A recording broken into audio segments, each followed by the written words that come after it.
Grizzlies are playing their 5th straight game without Ja Morant. Morant has entered into a counseling program, continued to be away from the team now, seeking the help, the assistance that he said he would. League investigation continues, and there is no timetable right now on when he might return. This update is fairly significant, and it's kind of conflicting because it's been a while since I last brought you an update on this story, and the reasons are because, one, there wasn't really a huge update to bring to you guys. I usually wait for information to aggregate to the point where it is worth bringing you guys an update. We're also going crazy trying to cover NFL free agency on the Microphone channel. If you're an NFL fan, make sure you check us out. I'm scared of getting consecutive demonetizations, not from the financial aspect, but at a specific point, YouTube looks at your channel and says, well, we're gonna just demonetize this whole channel. And we've had quite a few Ja Morant videos get demonetized. Thankfully, you guys have kept us in the algorithm by liking the video. I'm gonna start running giveaways on this channel, announcing one subscriber a week to win $250. So if you're interested in winning $250, just subscribe and turn on your notifications for this channel. And now that we get all that out of the way, cue the intro.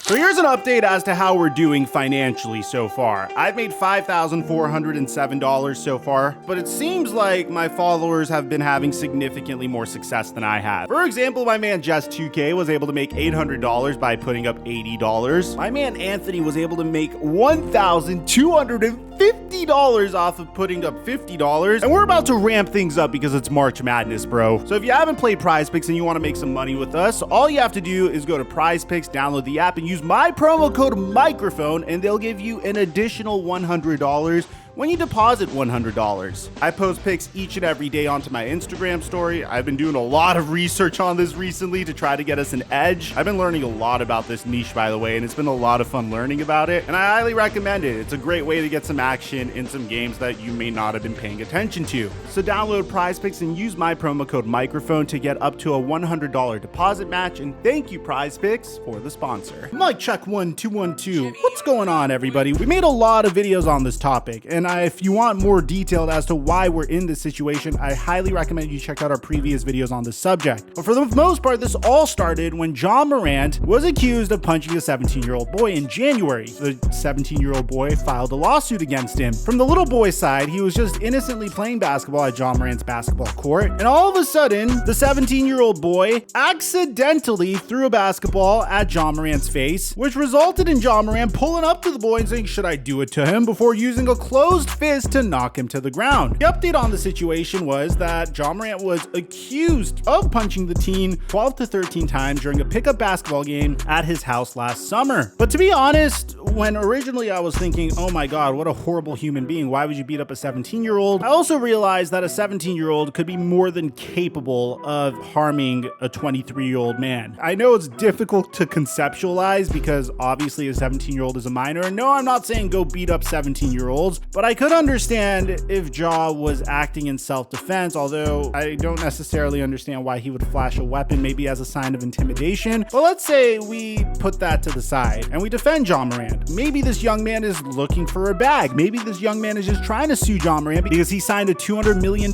contract recently as a result of being a fantastic basketball star for the Memphis Grizzlies. Well, there were more incidents than just this. A few months later, we had an incident where Ja Morant got into another altercation. This time it was the Memphis Grizzlies and the Indiana Pacers. And the significance of this was this time, although there was an altercation between the Indiana Pacers and the Memphis Grizzlies, what really pushed things over the edge was Indiana Pacers staffer said following the game, they saw a red laser trailing on a couple of their shirts. So clearly this red laser might be a laser pointer, but they implied that it was clearly from a gun. Ja Morant had this to say about the situation. Nah, all that stuff, pretty much false.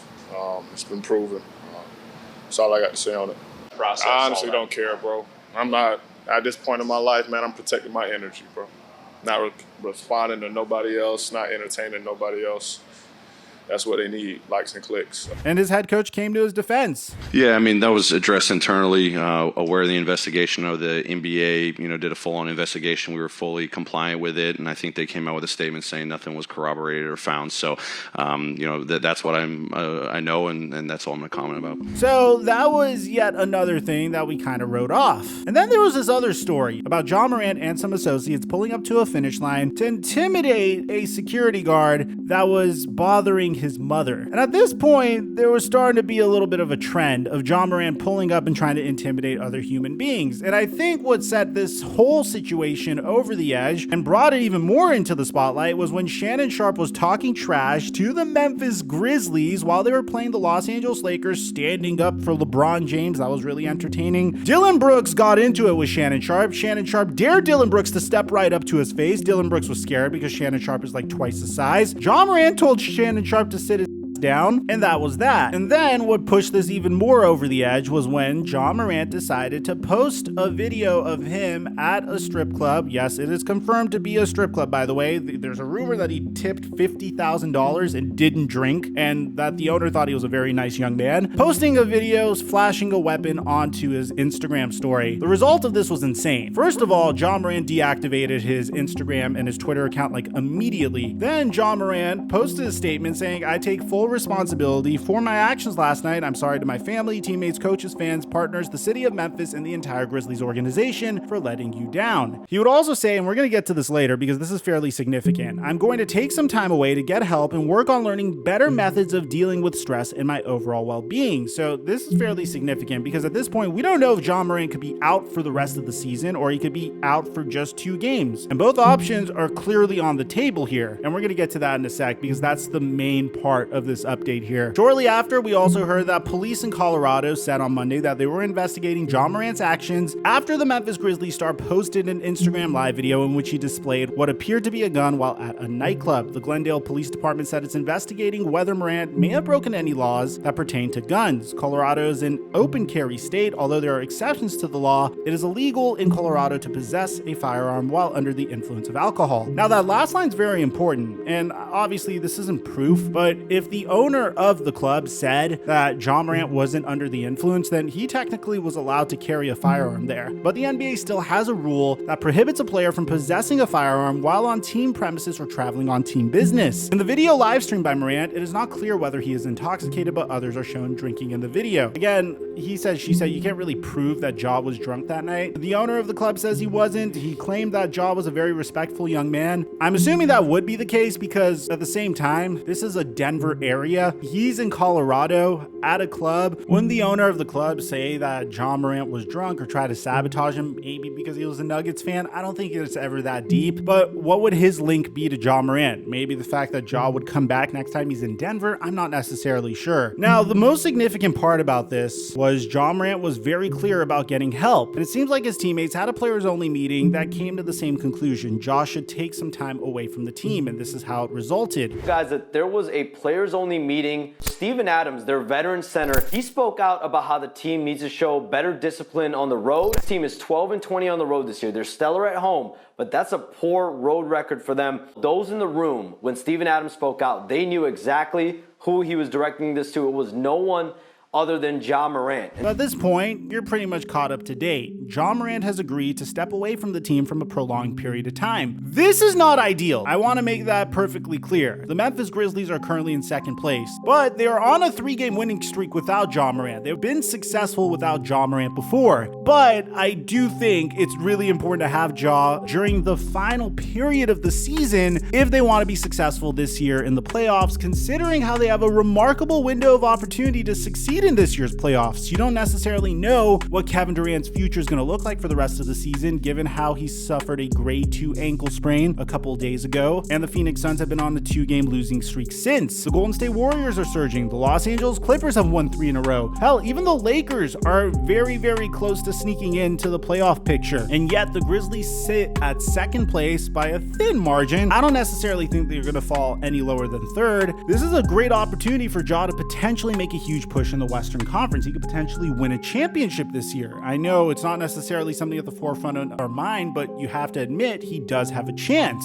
Now, it's looking kind of strange because not only is Ja not with the team, and originally it was thought to be 4 games, then it was indefinitely, but Taylor Jenkins is making it seem like it's only 4 days, but there's a chance that Ja may be gone for a little longer. So here's the first report that you guys should know about. According to Adrian Wojnarowski, who reports this with Tim McMahon, Memphis Grizzlies guard Ja Morant has entered a counseling program in Florida, and there remains no timetable for his return to active play. Now, I want you to understand why this is significant, because Taylor Jenkins is singing a completely different tune. I guess he's being hopeful for one way as opposed to the other, because clearly if you're the coach of the Grizzlies, you would want your star player there right in time for the playoffs. And it seems like his teammates are very supportive of him at this time. Like Tyus Jones said that his spirit has been great so far when I have spoken to him. It's a unique time. There comes times in life where you've got to put yourself first before your family, before basketball, before a lot of other stuff. And I don't know if a lot of guys have ever done that. It's a time where he's getting to put himself first, and I think he's taking advantage of that.